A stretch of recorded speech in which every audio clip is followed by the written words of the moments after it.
ποιους τρόπους ή με ποια μέσα αξιοποιείτε το περιεχόμενο του λογισμικού? Αρχικά να σας θυμίσω ότι είμαι αναπληρωτής εκπαιδευτικός. Αυτό σημαίνει ότι κάθε χρόνο βρίσκομαι σε διαφορετικό σχολείο, κάτι που σημαίνει ότι πρέπει να προσαρμοστώ και να προσαρμόσω το μάθημά μου στον υλικοτεχνικό εξοπλισμό του κάθε σχολείου. Σαφώς η ύπαρξη ενός διαδραστικού πίνακα κάνει την εκπαιδευτική διαδικασία ευκολότερη, αφού όπως καταλαβαίνετε οι μαθητές έχουν άμεση πρόσβαση στο λογισμικό.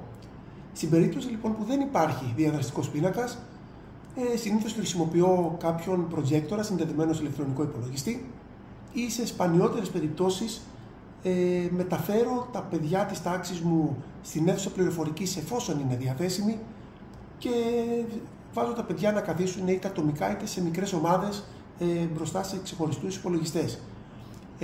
Τέλος, σε περίπτωση που δεν έχω διαθέσιμο τίποτα από αυτά, πολλές φορές έχω αναγκαστεί να χρησιμοποιήσω τον δικό μου προσωπικό εξοπλισμό, τον οποίο φυσικά μεταφέρω από το σπίτι μου στο σχολείο. Οι μαθητές σας πώς υποδέχτηκαν τη χρήση του λογισμικού κατά τη διδασκαλία σας?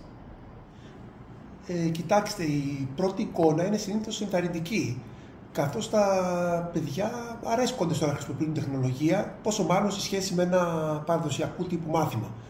Από εκεί και πέρα και το ίδιο το λογισμικό βοηθάει προς αυτή την κατεύθυνση, αφού διαθέτει ένα πολύ φιλικό περιβάλλον για τα παιδιά, με όμορφα χρώματα, πολύ καλής ποιότητας εικόνα και ήχο και έχει και ένα πολύ εύκολο στη χρήση περιβάλλον για τις ηλικίες στις οποίες απευθύνεται.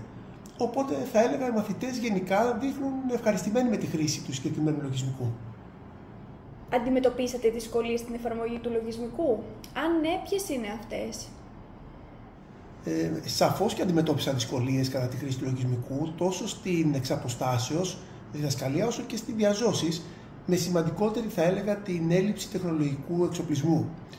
Το λογισμικό αυτό απαιτεί κάποια σύγχρονα υπολογιστικά συστήματα και γρήγορη σύνδεση στο διαδίκτυο, κάτι που δυστυχώς στα περισσότερα ελληνικά σχολεία, όπως και σε αρκετά σπίτια μαθητών θα έλεγα, δεν υπάρχει. Αυτό, όπως καταλαβαίνετε, μπορεί να επιφέρει μια αδυναμία πρόσβασης και κατ' επέκταση μια ανισότητα μεταξύ των μαθητών, ειδικά στην εξαποστάσεως εκπαίδευση. Μια άλλη σημαντική δυσκολία είναι η έλλειψη, θα έλεγα, οδηγιών προς τους ίδιους τους εκπαιδευτικούς. Αυτό σημαίνει ότι ο εκπαιδευτικός είναι αναγκασμένος να αφιερώσει πάρα πολύ χρόνο στο να εξοικειωθεί με το λογισμικό, να το εξερευνήσει, να το ανακαλύψει και κατ' επέκταση να καταφέρει να το εντάξει σε ένα καλό πλάνο μαθήματος. Άλλη πολύ σημαντική δυσκολία είναι σαφώς η γλώσσα. Το λογισμικό κάνει χρήση μόνο αγγλικών και καταλαβαίνετε ότι όταν μιλάμε για μαθητές δημοτικού είναι απαραίτητη η επίβλεψη και η υποστήριξη από έναν ενήλικα.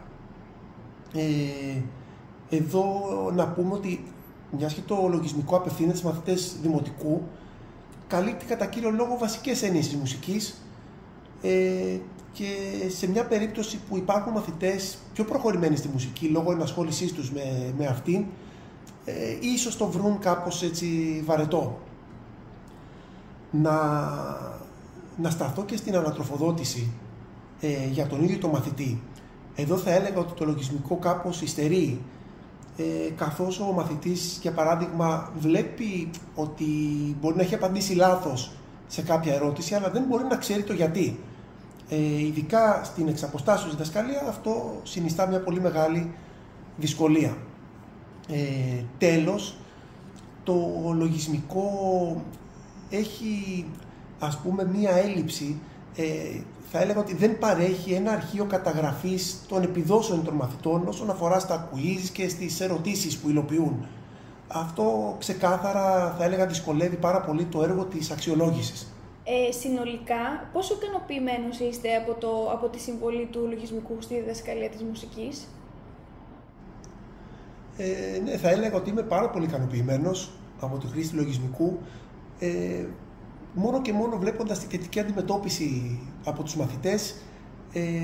Θεωρώ ότι είναι ένα θετικό στοιχείο, καθώς το μάθημα έτσι εξελίσσεται πάντοτε ευχάριστα και ξεκούραστα για τους μαθητές πρωτίστως.